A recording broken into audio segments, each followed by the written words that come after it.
Well, tonight there is a push to get the FDA to put the strongest warning possible on some popular antibiotics. That's right. It's pretty well known that doctors often overprescribe antibiotics, and that has led to resistance. But as Elizabeth Cook tells us, now the question, could these drugs be causing serious harm? The reports of pain and suffering are popping up everywhere. In Massachusetts, it felt like flames were coming out of my elbows. Colorado, after the first pill, I noticed that I wasn't able to follow conversations with coworkers. Even California. Felt like a bomb went off in my body. What these folks have in common? They all say they got a prescription to treat an infection, but they say that medicine actually harmed them instead. The pills in question, a powerful class of antibiotics known as Fluoroquinolones. They include drugs like Cipro and Levaquin. It's the only medication I was on. The drugs already carry a black box warning, the strongest and most serious that the FDA can require.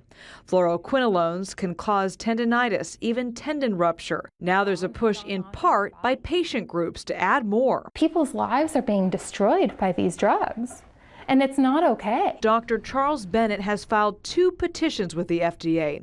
He wants the agency to add new boxed warnings to fluoroquinolones, saying these drugs may cause psychiatric problems as well as mitochondrial damage to cells.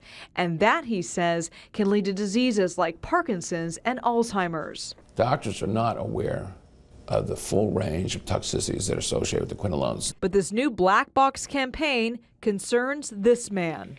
I believe petitions are worth considering, but only when the preponderance of evidence, there's science behind it. Dr. Joe Guglielmo is the dean of the School of Pharmacy at UCSF.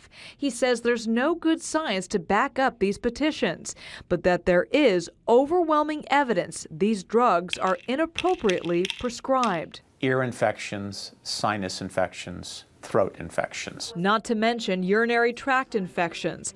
Experts say using fluoroquinolones for minor infections is like using a sledgehammer to kill a fly. When any drug is being prescribed, be clear. Ask the question, what do I really gain from this drug?